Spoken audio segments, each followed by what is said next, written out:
Right, before on the computer, when I want to like create a box here, like down this bit, I keep forgetting which bit to like click on to like create a box. So I'm gonna improve that to make it so much better. Right, now improved it. Thanks to Jake for printing it off. Now I've got an instruction guide of how to like create a box for each step. So it'll be a lot easier for me to like understand it, like follow it on the computer. And also I've put this in there, x-axis and y-axis, so when I make a box, I'll know x is going across and y is going down to add boxes onto there. So it'll be so much better. Thank you. My last improvement didn't work as planned, these weren't strong enough. I'm going to try and fix that again. It's definitely not as elegant, but it's a lot simpler and it works. Just cable tied it straight onto the beam there. Okay, so just a small improvement today, but I've come over to use the Goods In PC and notice the desk is quite grubby, so we're just going to get this clean.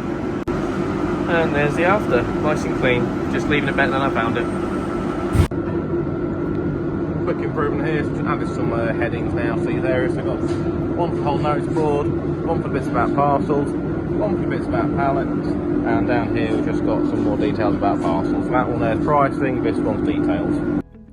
So this is the open order screen on Linworks. At the moment there are a lot of tabs, you have to keep scrolling through to keep doing the print. There's one tab right at the end called Unpaid, which is where any orders that have not been paid get pulled through. Amazon has this nasty habit of just pulling through orders that haven't been paid for, and they show up sometimes in the inventory, so there's been times where we've ordered things we don't actually need. So one of the first goals is to move that right to the front, and then I'm going to reduce the title length on some of these, so like downstairs parcels could be reduced, downstairs packs could be reduced. I want to make it so there's less clicking as possible, and I'm going to make some changes over on the wall itself to make it quicker as well. So stage one is done. I've reduced the titles now, so to get from one end to the other, there's a lot less clicks, so we're already there at the end. Previously we've had to have done nearly 3 times that number of clicks because of the length of these titles and how many tabs we had. So this is going to be a lot quicker in the mornings when we're doing the print. So I've now made some changes to this layout here. So one of the main things I want to do is be able to reach the main ones from the desk. So now when I'm stood here doing a print, I can actually reach most of these without having to take a step. So I reduced the motion there of putting these orders in here. I also just had a move around, so these ones here are regularly filled with orders. Barn is often linked with TX Autosport, so it makes sense for them to be a bit close together. We're going out to these on sleepers, so they don't need to be in prime real estate just down there. So now everything's been shifted about, we've reduced the amount of tabs, we've reduced the amount of slots in the wall. It should just be a lot easier to manage.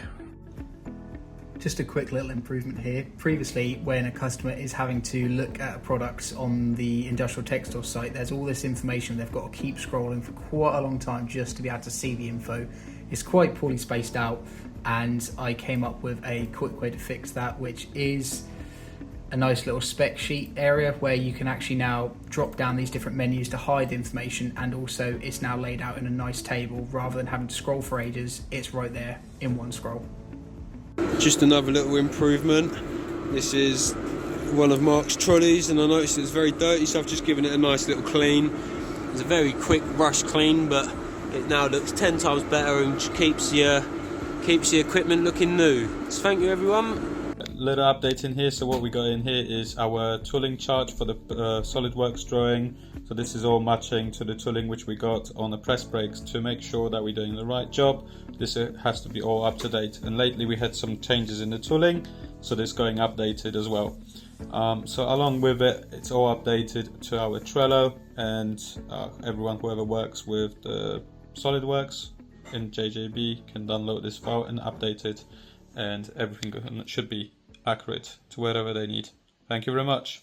Right, little improvement in here. So we got quite a few of these plates to be done. They need M8 tapping. So Phil used to work with manual drill, just tapping them in. So what I done, we bought this machine, refurbed it a little bit, made a little jig in here, and now we can just simply tap it without the effort. Saving a life, saving time, and giving a quality job. Thank you very much. Good machine. Chris picked up this tapping machine for the workshop. it's made the job a lot faster. It's much better. So I've just added a bin and a bottle of tapping fluid and also a dustpan just for the time being, so we can keep it clean, and we'll make it premium in the future. Thanks very much. This is mine and Ashley's improvement. Today we're gonna 3S and make this a lot more simpler, so it's easier to reach things from the back and improve the efficiency and speed that we can do our jobs. So this is the second video of mine and Ashley's improvement. We've just made it all a lot tidier, so it will improve the efficiency. We can grab the bits around here and at the back. As you can see, it's all segregated now, so that's a good little improvement. So thank you, everyone.